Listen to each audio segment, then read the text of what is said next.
Я не буду злоупотреблять вниманием и говорить длинных речей, каких-то книжных красивостей. Быть ректором сегодня – это огромная ответственность, ответственность перед коллективом, ответственность перед нашей молодежью, перед страной. Быть ректором БГУ – это иметь в своем багаже, портфолио огромная ответственность.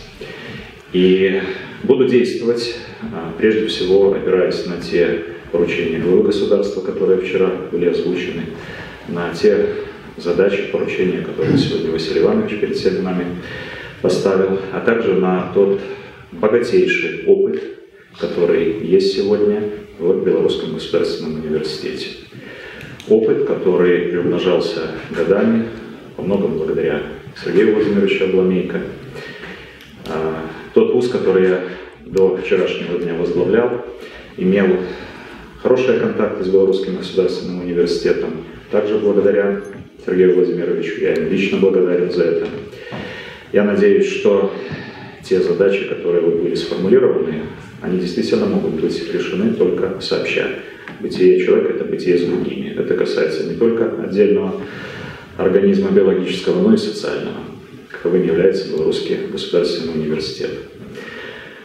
Я в ближайшее время проедусь практически по всем подразделениям вместе с руководством университета, с проректорами. Хочу послушать, пообщаться прежде всего с заведующими кафедрами в отношении тех проблем, которые сегодня существуют, по тем ключевым позициям, которые стоят перед любым вузом, в особенности вот перед лидером, флагманом нашей системы высшего образования.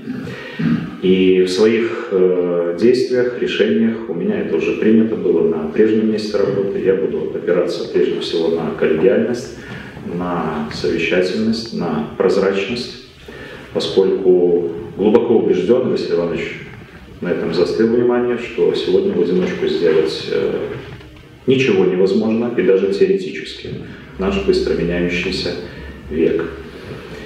И могу заверить, что буду отдавать все свои силы, знания, опыт для того, чтобы выполнить поставленные задачи, подчеркну, вместе с вами. Спасибо большое.